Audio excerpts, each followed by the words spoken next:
Hey everyone, this is Chris, and you're listening to One Cross Radio. And today I am joined by new Mishfam leader and friend William Albert. Will, how you doing? Good. Good, man. So, dear listener, you might hear some clicking, or if you are watching this on YouTube, because yes, we are actually recording this video so you can see two dudes just sitting chatting on YouTube. So you might hear some more clicks than normal, so I apologize for that, but I'm on a budget. I work 20 hours a week at minimum wage, so this is just how it is. It's just So, Will, thank you for joining us today. We are doing a chat with, so if you're up for it, let's dive right in. And again, now, see, I'm so used to just not having a camera that I'm like, oh man, I'm looking away from the camera the whole time because I'm looking for the questions that I sent you, because I'm a professional and prepared. So like, I was just totally ready for this. Sorry, wow, that took a while.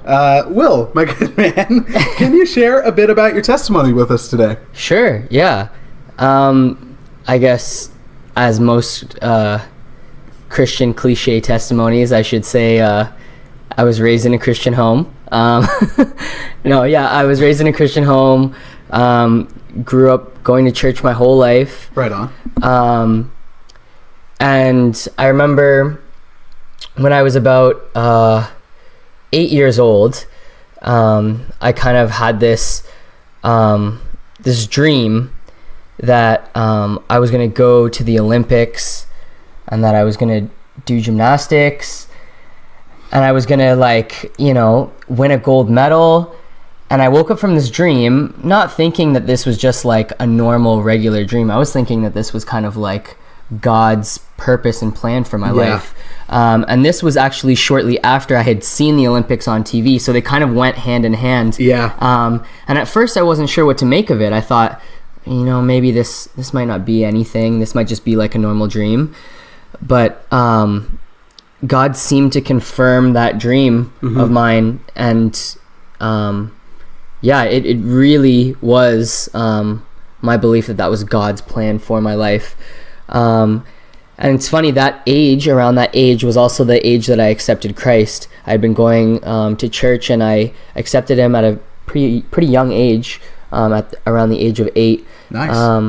I just understood what it meant to be a follower of Christ. I kind of understood what Christ had done for me, and I didn't feel like it was my parents kind of being like, you should do this. This is a good thing. It was kind of like my own choice. Your faith was your own. You weren't just inheriting your parents. Yeah, exactly.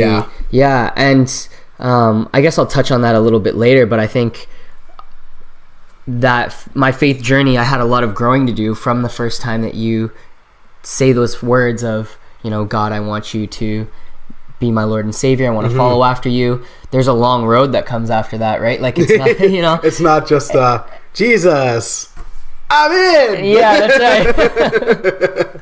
Although it can feel like that at sometimes, like, where people present it to you as, all you do is say this prayer and you're in. Yeah. But then, there's the flip side of it too, right? Of living the life. Exactly. And I wouldn't ever say, like, if you've said the prayer, that doesn't mean you're not saved, but that doesn't mean you've grown since. Like, there's the long road, the ongoing, beautifully painful sanctification process that doesn't ever really seem to end. Yeah. So continue. No, it was great. Continuing off of that, I really felt like, I had a plan, I had a purpose, I had a vision, and I had accepted Christ. And so, just kind of fast forwarding a little bit, I remember I went to a junior high convention when I was probably about 13, so like right around the time that I was starting high school. And I remember having just like this significant moment with God and kind of encountering God during one of the worship times that they had at this conference. Nice. And I remember just hearing him tell me that you're going to be a pastor. And I was like, I'm gonna be a pastor. I was like, I don't want to be a pastor. I want to be like a, you know, gold medalist. I want to be a gold medalist, because let's be honest, a gold medalist is way cooler than a pastor. Or silver medalist or bronze, not knocking y'all. Yeah, that's right. Any medalist in my mind was cooler than being a pastor. Well, and when was this, if you don't mind me asking? Like, this was when I was 13. So, or like early 90s, or I actually don't know how old you are. Yeah, so. I'm 27. Oh, wow, so, I'm older than you. Okay. Yeah, I'm 27, yeah. So this was like probably early 2000s. So at that point, the only like cool pastor was like Billy Graham. Yeah. There hadn't been the celebrity pastor culture that's evolved since 2000, where you had your Mark Driscolls, who's not as cool now. Yeah. Still like the dude, but let's just... Or the Chandlers, or the large, like, man, they're awesome. The Stephen Furticks of the world and those types of people. Yeah, for sure. Yeah, it was definitely a different time as far as maybe the mega church. Yeah. You know, single leader type model.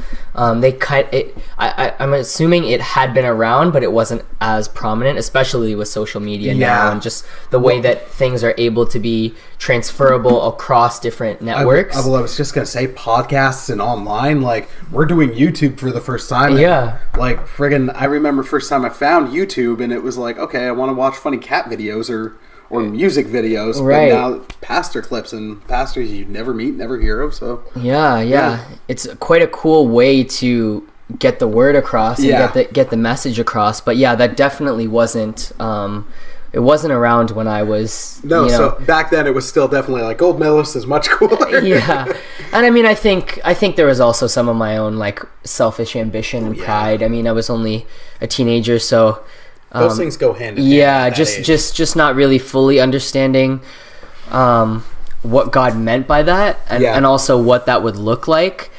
And so I kind of kept it in my mind. It wasn't like I dismissed it, but I also kind of was like, I'll kind of put that on the back burner, but it's not really at the forefront. I've got, I felt like I had a clear picture of what at least God wanted me to do for the foreseeable future while I was still young. And so I was training, pretty much full time while I was going to high school. And I mean, ever since I was roughly about 13, 14, I was training 24 hours a week. And I did that for the majority of my life until I retired from gymnastics a few years ago. But I was training full time, and I was committed. And I remember right before I went to university, I had qualified for the World Championships through just various working my way up the ranks. And I also competed for, this is a little bit more of a backstory, but I was born in Trinidad and Tobago. I like backstories, man. Yeah. So I was born in Trinidad and Tobago, and that was where I was born. And then my family and I migrated to Canada when I was 2. I decided that it would be really cool if I could compete for my home country. On an international stage. I thought that would be just so awesome. And I mean, from a practical standpoint, it also allowed me a little bit more room as far as the team dynamic, because the country was smaller. I had an easier way to get to my foreseeable goal. Whereas going through the Canadian system is a little bit more political and a little bit harder because the talent is better. So it was kind of, I mean, if I'm being honest, it was kind of just a little bit of, and it's not disrespectful. It was just kind of, it's one of those things where it is subjective, and it is, to be selected amongst a group of individuals, it's how do you choose one over the other, and so obviously there's talent that goes into it, but there is a little bit of subjectivity. But aside from that, I really always thought that it would be really cool to compete for the country that I was born in. Just kind of, especially because there had been no prior gymnasts that ever went to the Olympics from Trinidad. That would have been like a first thing for me to accomplish. So I thought that would be even cooler of a feat to do, just to be the first person to do it for the country, to kind of cement myself as like, the premier guy to do that first. I kind of saw that opportunity as more valuable to me. Yeah. And so, yeah, like I said, all of that combined, I qualified for the World Championships, and this was in 2011. And this was the first year that I also started university in the States. So simultaneously, because I was so advanced in the gymnastics, I got a scholarship to go to the University of Iowa and compete. That's awesome. And train down there. So it kind of worked well because I was able to keep my goals of being an Olympic hopeful, but then also kind of work towards getting an education and think about things after, sports was over, because I think I was definitely cognizant of that reality that, sports doesn't always pan out and it doesn't always last, right? Like your body can only handle so much. Sports is a young man's game. Yeah, really. And especially certain ones that take more of that toll. Mm-hmm. Like, I'm speaking like I know when I'm very unfit. as you're talking about all this training, I'm like, I dropped gym after 9th grade. And the only other time I worked out consistently was the year before the wedding. That was about it. That's okay. That's all right. But yeah, it's definitely one of those things where I was cognizant of, that this will be ending at some point. So I should think about what's next, because I also had friends on the flip side who didn't really think about the end goal or, what happens afterwards. And now, they've invested so much of their time and resources and energy into this one thing, and if it doesn't pan out, it's like, well, what do you got now? You don't got an education, so you kind of have to work your way up or work minimum wage for a while you can go back to school, and it's just, I just saw this opportunity as a good step for me. So yeah, it was, all of this was happening around the same time, going to university, and getting my education and going to the World Championships. And it was at the World Championships, I traveled there with my coach. We were preparing. It was in Japan, so it was like a 12-hour difference. So it was like, time zones and everything, getting used to everything. So, and a very different culture too. Totally different culture. Totally different culture. Like getting used to all of that, and trying to prepare myself for the biggest competition of my life, because the World Championships, at least this is the way that it works in gymnastics, is the World Championships qualify you for the Olympics. Right. So the Olympics in 2012 were in London, and my hopes were that from this 2011 qualifier, I could get my way into the 2012 Olympics, which would be about maybe 8 months later, in the summer of next year, of the following year. And so I remember the morning of the competition, I woke up, everything was feeling good. And I had went to the competition and I was warming up. And I don't know if you know the vault, the event, the vault, where you run full speed and you propel yourself off of the flat surface. Right. And then you flip and then land. Right. So it's kind of like a full sprint, and then you kind of push off of the block. I would totally peter out like 2 meters into that. So I remember I was warming up on that event, just getting ready for the competition. There's about an hour, 30 minutes left of the warm-up time before we were about to march out and the competition was about to start. And I went for my normal warm-up like I normally do, but as I was flipping upside down, I kind of got spatially lost in the air, like I was kind of disoriented, right? Which happens sometimes. It's just the nature of flipping upside down. Sometimes you just get confused. Yep. And I got lost, and while I was twisting, I landed with my left leg straight into the ground, and I broke a part of my tibia. Oh, dude. The bottom part of my leg. And I remember, that moment. I remember immediately I was thinking, I think I said it out loud. The day is kind of a blur because it's just so, it happened so fast. Yeah. But I remember just thinking, God, why would you let this happen now? Yeah. Why would you allow this to happen to me? Everything that you said, everything that you showed me in that dream has come true up until this point. And then to take it away just seems unfair. It seems cruel. And I remember that was just such a hard thing for me to deal with. I wasn't able to compete with the broken bone. So my coach and I flew out the next day.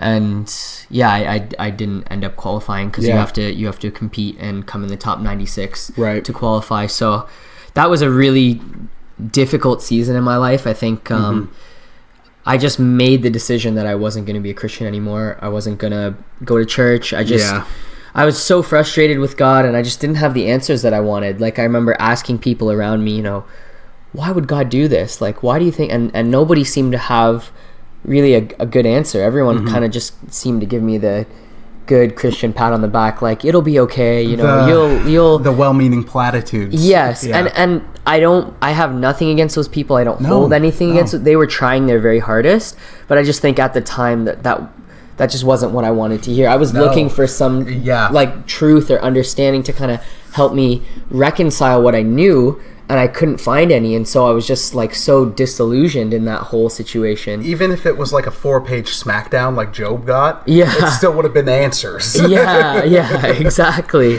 Yeah. And so I remember that was just a really difficult time, and it was around that time that I had met my wife Nikki. Yeah, you did. Yeah, I did. Yeah. And she wasn't a believer. She wasn't raised in a Christian home. Yeah. And I just wanted nothing to do with God. So we were kind of living together. We were doing our own thing. We would party on the weekends. And we just didn't want anything to do with God. Yeah. And I remember it was funny. When I tell this story, most people have kind of that like light bulb, like, and then God said something to me, and I, it was like, I didn't have one of those responses. It was almost as if it was just kind of this like gentle nudging, where like God was just kind of like, I'll give you your space, I'll give you your time, but I know eventually you're gonna come back. Yeah. And it was just kind of like this prodigal son moment where just God just kind of like, as a loving father, he didn't push me. He didn't like condemn me, even though I probably felt really condemned. He didn't do any of those things. He just kind of lovingly embraced me when I came back. And it was just kind of like this slow, like God drawing me back to himself. And it was also through the relationships that I came back to the church. It was a good friend of mine who became a mentor to me while I was in college. He was the strength and conditioning coach for the New York Jets. So this guy was like high profile, like, elite level guy, kind of same kind of tract as me, same kind of mindset. And basically, not to draw this out too long, but he basically told the New York Jets coach, Rex Ryan, he told him, God has called me to ministry, and I need to leave my job here, even though it's like my dream job. I need to leave it. And the coach sits there and ponders what he just says, and he says, so what you're saying is you want more money? And he tries to throw money in his face and says, like, what about a 6-figure contract? Would that make you stay? And so here's this guy, he's like holding his ground. He's like, no amount of money is going to make me, like, this is what God wants me to do, so I'm going to do it. And then the coach pauses again, and he goes, if I had known you were so strong in your faith, I would have came to you way earlier.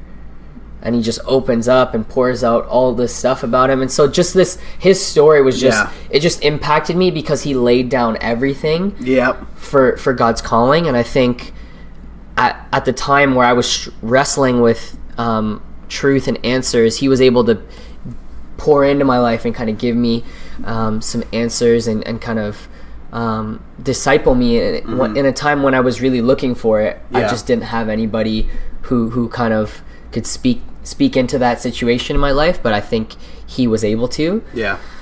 And so just through like the slow leading and through like, just meeting with him in the mornings before class for coffee and just stuff like that was really how I came back to Christ and started serving in the church again, and being a part of everything.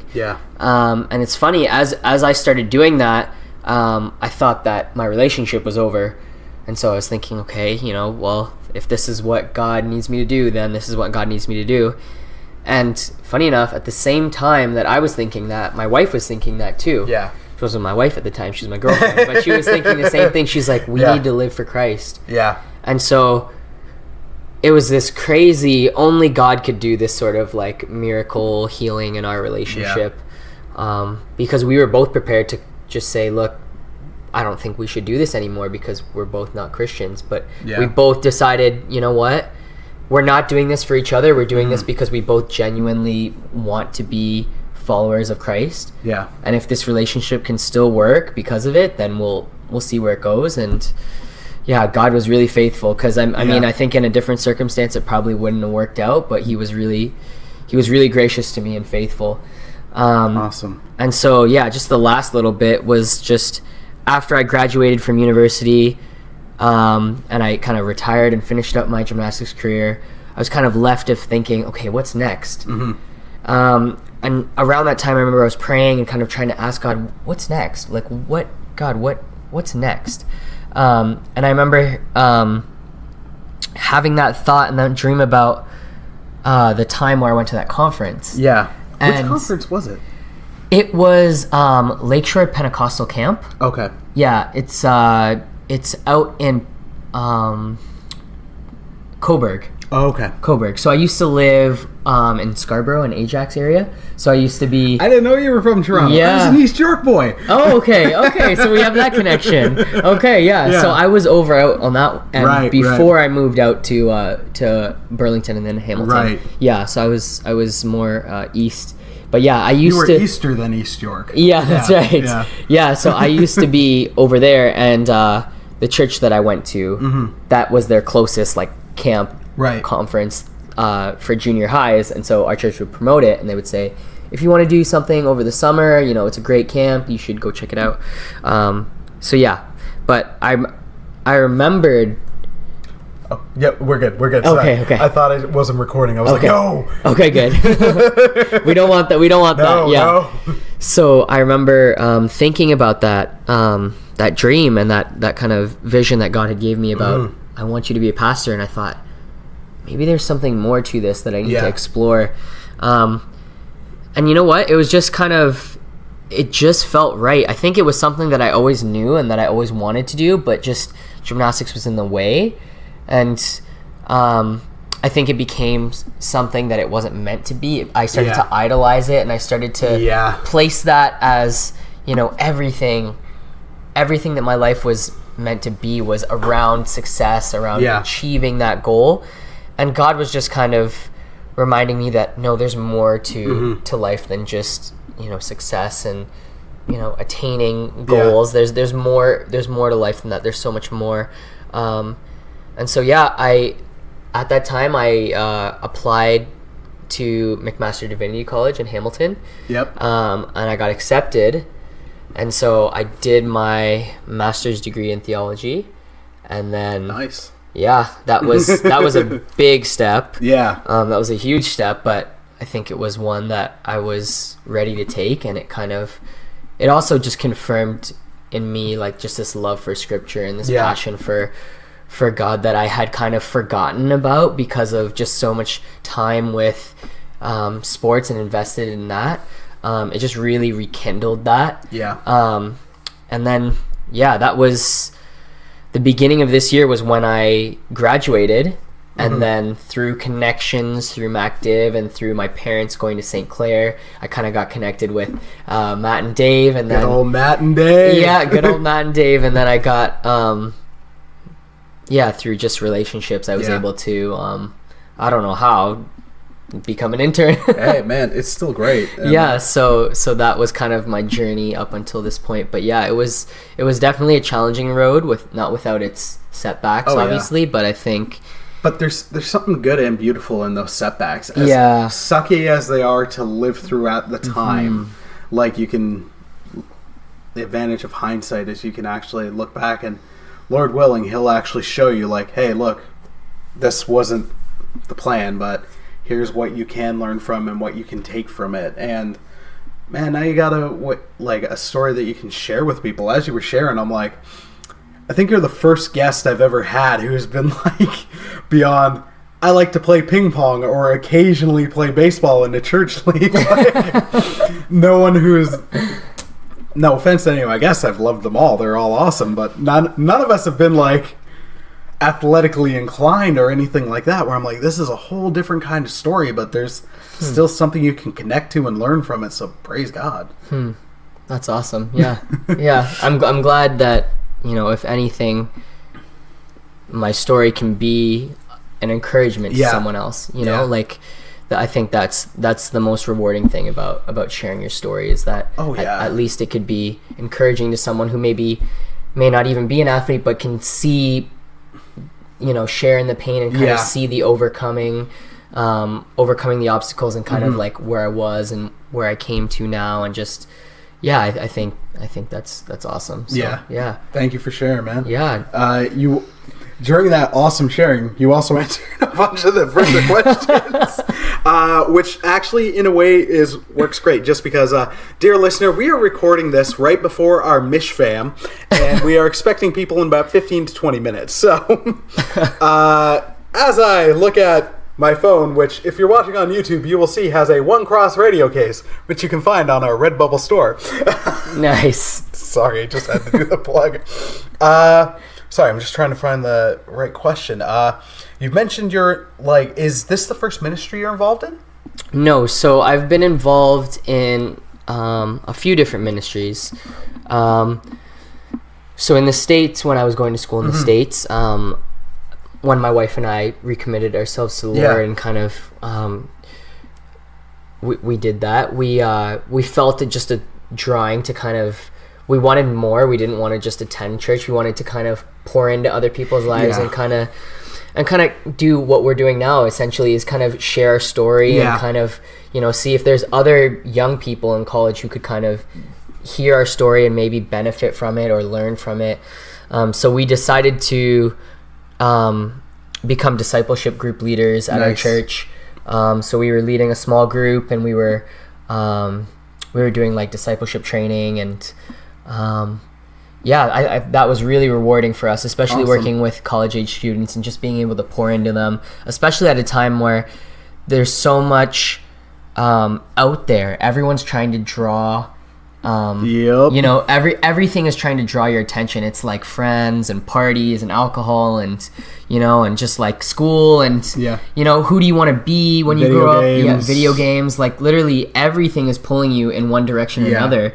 And so it's like, how do we break through to these kids who are trying to figure out who they want to be for the rest of their lives, and kind of cement Christ as the center in all of that, so that they have this foundation that will be eternal, like that will never leave them, that will be kind of their source and their strength that will last them through the ups and the downs. And so I was a part of that, and my wife was a part of that as well, and that was just that was really rewarding. So we did that for 2 years. Nice. And then we were also a part of a church, kind of in a similar context, working with young adults, and we were leaders at a church previously before we came to St Clair for 2 years, and we were on the leadership team with the young adults, and we were kind of helping with worship, helping with various different things. And wait, so are you also musically gifted? Okay, so I wouldn't say musically gifted. I would say fake it till you make it. All right, fair enough. Yeah, it was one of those things. I didn't mention it, but around the time that I stopped gymnastics, I was kind of like, I get all this free time now. One thing you'll learn about me is that like I always have to have my hands to something. Like I'm very much like wired to be that way. Yeah, it's hard for me to like sit still and do. You got to be busy. I like to be, you know, working towards something. Yeah, or like, you know, like I just have lots of hobbies and lots of things that I like to work towards. So nice. But yeah, music was something that I've always loved, but I just never kind of. Yeah, I never had the time. Oh, that wasn't a cue for you. That was totally me. Okay. I never had the time to kind of commit to it. Yeah. But then I was talking to a really good friend who was a worship leader at the time, and he said these words to me, which I'll never forget. I remember I was telling him, like, oh, I would love to, like, learn how to play the guitar, but I'm too old. Like, there's no way, like, you know, like, to be a really good, like, you know, guitar player, you got to start when you're like young and take the music lessons and like, you know, learn all the back stuff. And he just said, you're not too young, because he's like sports you can only do till you're like, so, you know, he's like, let's say you can only do sports till you're like 30 at a really competitive level. He's like, you can play music till your fingers are like have arthritis, and he's like Stones are still going. They might not be good live, but they're still going. Exactly. So he's like, and when he said that, I was like, oh yeah, like, I guess I'm only in my 20s, like, I could learn how to play an instrument and just keep playing it, you know, for a long time. So yeah, I just bought a guitar and tried to fumble through learning, and it's been about four years now. So nice. So we were kind of helping with that, and my wife is more the musician than I am. She's a great singer, a really great singer, and she's been really involved in worship leading. She's more of the leader. I kind of assist her, right? And it's just a fun thing we get to do together. But yeah, she's a great worship leader. Awesome, man. So yeah, we've been involved in a couple different areas. And it's fun being involved in different ministries and at different churches, just to see different takes, learn, grow. Yeah, it's definitely interesting, even just like, you know, the dynamic between like churches in the US, the churches here. And you're jumping ahead, sir. That was legit my next question. Okay. You know, just thinking about just the differences between, you know, cultures, and we tend to generalize the West as like, you know, Canada and the US, like, and the UK, kind of just this general like area. But even amidst that, there's differences, you know, from Canada to the US, and just, you know, when you really get into it, you start to realize the differences are much deeper rooted. Oh yeah. Yeah, it was quite interesting being a part of American culture. And this is kind of outside of the church, but just something that I kind of noticed was just like Canada's a very accepting and tolerant country of different religions, different races, different backgrounds. Whereas the US is very opinionated when it comes to certain issues about race and about, you know, beliefs. Yeah. And so it was quite different in that sense, in that there was almost this palpable sense of tension between certain groups, whereas that might have been something that I may not have noticed in Canada. Like I would have had a completely blind eye to it, because that wouldn't have been on my radar. Well, but it came up. It came up more in the States, and I almost was taken like by surprise at it, because other people were familiar to it. Other people who had grown up there were like, "Oh, this is the norm." But to me, it was completely foreign. I was like, "Oh, this is strange." Well, like, and not like it justifies or saying bad about either of these places, but like growing up in Scarborough and Toronto's like hugely multicultural. Absolutely. Like I'm pretty sure at this point, like, Asians are the majority, and there's nothing wrong with that. Yeah. But it's just the example of like, I guess that's why, to me, even as a white person, when I come out to areas outside of Toronto, and I've lived out of Toronto now for about 3 or 4 years almost, and as I hear this stuff where it's like, oh, there's all this tension from white people, I'm like, what?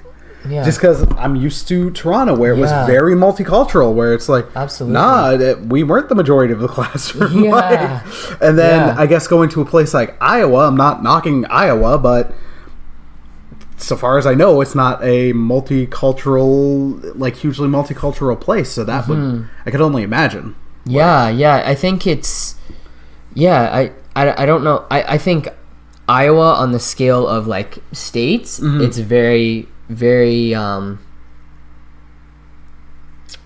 wouldn't say they're very like aggressive or like, because they're more Midwest, they tend to be like tolerant. And the only aggressive thing I know that comes out of Iowa is Slipknot. I wouldn't recommend listening to them, but their music is quite angry. So but it was just kind of, that was kind of a difference for me that I kind of picked up on, and that I noticed was just kind of that underlying tension. Yeah. And I almost just felt like it was just a lot of like unresolved issues that kind of just got swept under the carpet. And then they just fester. And they just fester, right? Like, because nobody, it's like you're walking on eggshells, because nobody wants to deal with it because they know it's going to be difficult. Yeah. But it needs to be dealt with in order to fully be eradicated. But, you know, it seems like it's kind of a joined effort. And it'll take a lot of confessing and repentance in order for that to a lot of grace. A lot of grace, yeah, in order to be healed. Because, I mean, even when you think about just the historical backgrounds of Canada and the US, vastly different, right? Like just the nature of the American Civil War, and kind of all of the things that took place during that time. There wasn't quite the Civil War in Canada to that degree. No. So it was like we take credit for burning down the White House, but let's also be honest, it was mostly the British people. Right. Until it's time to claim that historical fact, then it was us. But like, we still got great relations with Britain. They're right. The Queen's still on our money. Yeah. Yeah, and so it was just kind of there are some differences. Yeah. I mean, who's to say which one's better or which one's worse? But those are just some of the things that that was definitely something that I noticed. Yeah. Did that impact the church at all? I guess like that's, I'm word vomiting. Like the church I went to in Toronto was Calvary, very multicultural. Huge emphasis on missions and world missions. So we did have a lot of cultures there. And then St. Clair, I admit, I haven't been on a Sunday morning in a while, Chris, but like even there, I noticed like it is cross-generational. It's fairly multicultural. So, yeah, I would say that I feel like it did leak into the church a little bit. I think I would be lying to say that it didn't. Yeah. I mean, I think.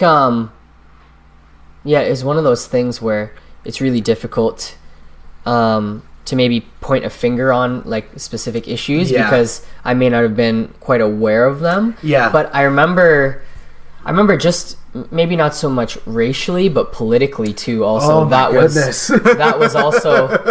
was also a really just a difficult thing to kind of to deal with. Yeah. When I went to school, Obama was the president. Yeah.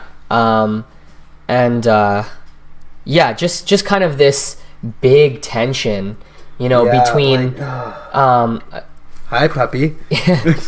Just this big tension between especially for black voters in the US. Yeah. There was a big tension for them between, do I vote for someone that may align more with my beliefs, or do I vote for someone who looks like me, and who would be progressive in the sense that it would bring change, in that it never has happened before, and they would be the first one to kind of mark change for all people of our culture. And so they were in a really tough spot as far as who, like, and going with that's not inherently wrong. No, and what's the greater of the two? It was just kind of, so I think that was definitely a real conflict. I don't think it showed itself too much in the church, but I knew some people who did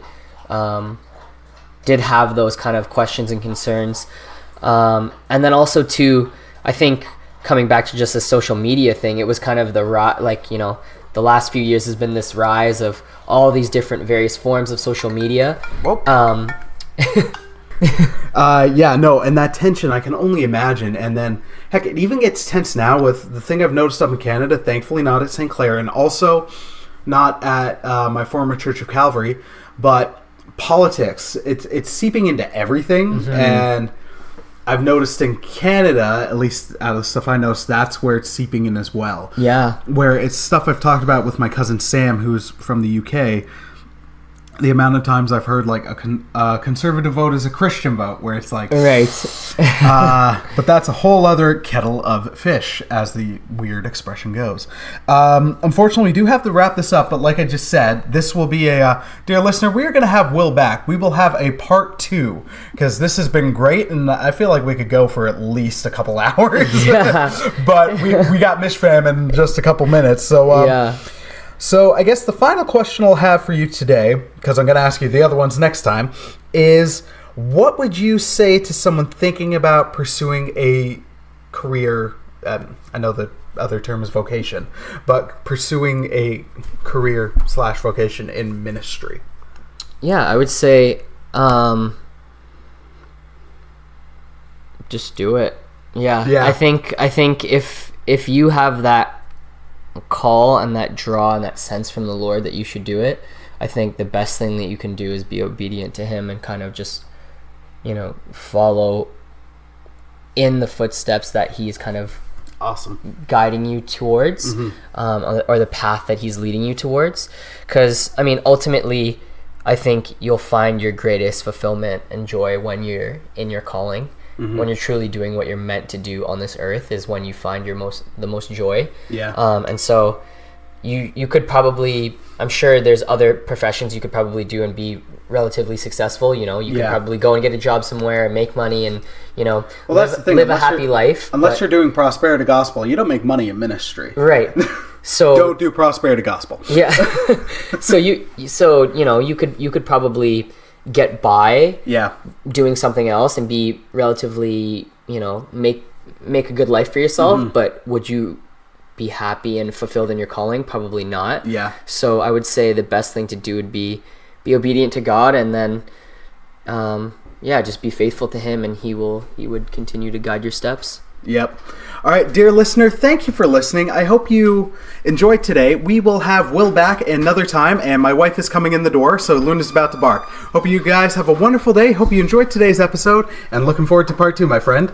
Looking forward to it. Awesome. God bless, my friends, and take care. Peace.